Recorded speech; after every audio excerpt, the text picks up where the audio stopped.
If you're here, you're probably wanting to learn how to think like Sherlock Holmes. In the book Mastermind, written by Maria Kannikova, Maria says that there are two types of brains that we let control our thinking. There's the Watson brain, who is Holmes' sidekick, and there's the Holmes brain. Now, when we fall under rule of our Watson brain, we usually think very emotionally. We also rely on correlation instead of causation. When something is connected to something else, we automatically think that one causes the other. Under the control of Watson brain, we also fall victim to biases and fallacies, which I will explain later. And the Watson brain is also fast. It runs on stuff like fight or flight. And last, a Watson thinker is also subjective and under the influence of their feelings. Now, on the other hand, someone who thinks like Sherlock Holmes is very logical and precise. They find causation. They find out which thing caused the other thing instead of just standard correlation. They are also very deductive. But the reason there aren't very many Holmes brain thinkers is because it's more cognitively costly. It literally takes more energy to think like this. A thinker like Sherlock Holmes is also objective. Now, you too can think like Sherlock Holmes. You just have to train your brain. Through habits, you can train your brain with deliberate thinking and mindfulness. This comes with time and practice. Now, those two things that I mentioned earlier, biases and fallacies. A bias is a conclusion and automatic thought that our brain has. Most of the time, it's even stuff that we are completely unaware of. You should try to avoid these. I will cover these in future videos, so subscribe if you want to see them. And also, fallacies are flaws in logical thinking. Stuff like, if something isn't A and something isn't B, then it must be something in between. That's called the middle ground fallacy. There are tons of fallacies, and I plan on covering them too. Do not fall victim to these flaws in logical thinking. Now let's move on to mindfulness. What is mindfulness? Mindfulness is keeping your attention focused on what you're doing right now.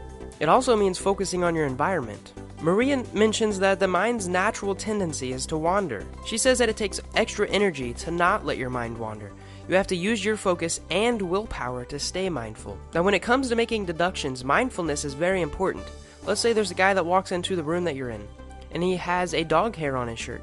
Now, when you're mindful, you would say, hey, this guy has a dog. However, this is thinking of a Watson thinker. A Watson thinker would say, hey, there's dog hair. This guy probably has a dog. That is an example of correlation.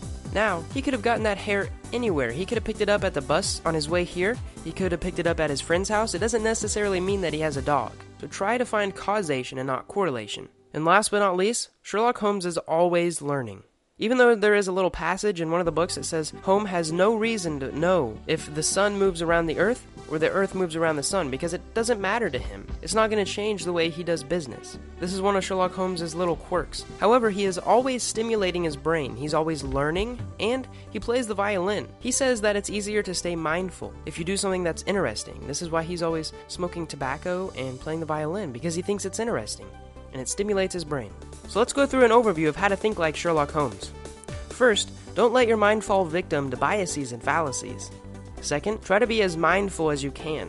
Pay really close attention to what you are doing and the environment that you're in. And third, never stop learning. You will find that life will become a lot more interesting if you are always learning something. If you combine these 3 simple steps, not only will you think like Sherlock Holmes, but you will become extremely successful in your life. I hope you enjoyed watching this video, and I hope you learned something. If you did, click the like button below. It lets me know that viewers are actually enjoying my videos. Also, I'll be putting out a lot more videos like this, so subscribe for more, and thanks for watching.